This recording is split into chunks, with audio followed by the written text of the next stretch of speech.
Hi, welcome to part 4 of this 5-part video training, The Most Common Marathon Training Mistakes Revealed. I'm Dan from themiddleagedmarathoner.com, and in today's video training, I will discuss the best way to recover from your hard and long workouts. As a middle-aged runner, I've had my share of injuries, and as you age, your body becomes more susceptible to injury. The best way to avoid injury is to take preventative measures to combat the root cause of the injury before you start feeling a lot of pain and discomfort which prevents you from running. So this starts with really taking a proactive approach to recovery. And I believe that you can maximize your training and progress with optimal recovery practices. Now, according to my primary physician and my physical therapist, two people whom I've met with a lot over the last few years, one of the best ways to slow the rate at which runners experience ligament and tendon degeneration, which often lead to injuries, is to regularly stretch and strengthen your muscles and tendons.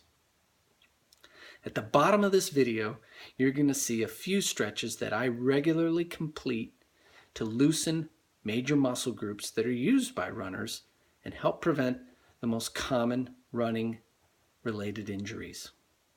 Now, I read a lot of magazines and periodicals about running, and I once read in an article in Competitor magazine which kind of stuck out at me, and it said that recovery is when improvements begin. So any good training plan is going to include long runs and challenging workouts that are going to get you out of your comfort zone so that you can ultimately be propelled to improve your performance. However, if you don't take the time or effort to recover from these hard runs, then basically you're wasting your time in completing these hard runs in the first place. Because without adequate rest and proper nutrition, you're not allowing your body to adapt to the stress that you've put it under. So if you don't eat right, you'll be underfueled for your next workout and ultimately exhausted and eventually fighting illness and injury. Now, I learned this the hard way. A few years back, I was training a ton. I was running 60 plus miles a week, biking 100 plus miles a week, and working out at the gym 2 to 3 nights a week. I was a machine, but I simply wore myself out, and I had to take a few weeks off just to recover. So proper recovery actually takes 3 forms. First one is rest. This is not just sleeping, but taking days off and running fewer miles. So when you rest, your exhausted energy systems, your bones, your tendons are going to repair themselves to come back stronger for your next workout.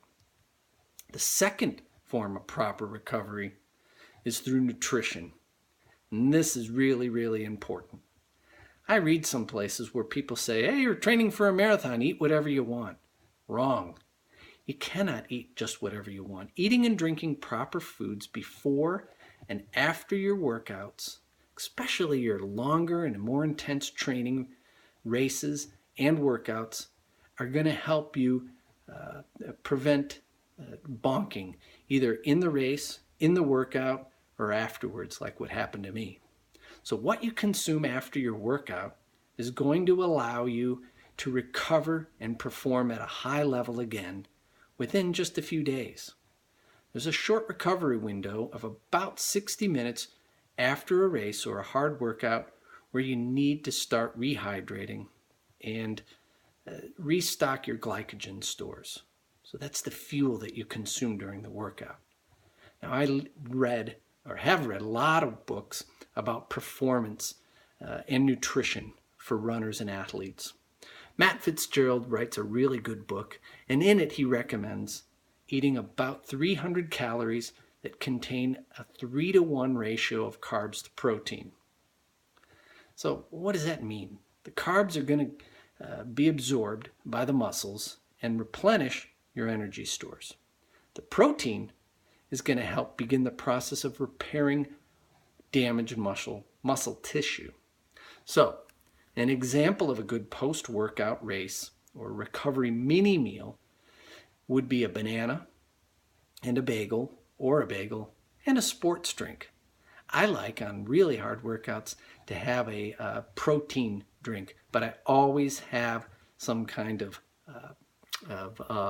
some solid food like a bagel. Try to eat a full meal within about 2 to 4 hours after your workout to help fully replenish, and a good meal that includes protein and good carbohydrates. Avoid processed foods. The last major component of your recovery is stretching and rolling on a foam roller. Now, I go into great detail about foam rolling on my blog. In the transcript below, I place a link to a detailed post where I show you how to use a foam roller. I got a lot of pictures on there.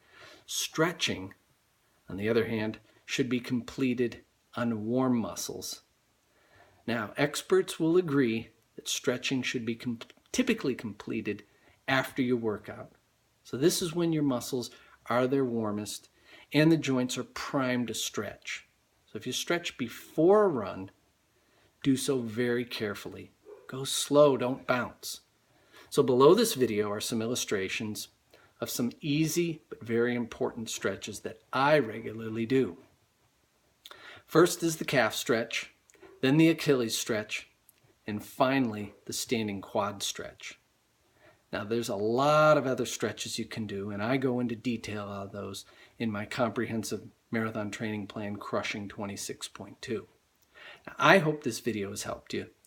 I have a lot more that I can tell you in my blog. I have one more in this series that you'll be able to watch in a few days. In this last video, I'm going to discuss the one thing that you can do to really ensure your success in a marathon. So until then, I hope you have a great day and a great run. Please contact me if you have any questions about this video or any of my other training materials.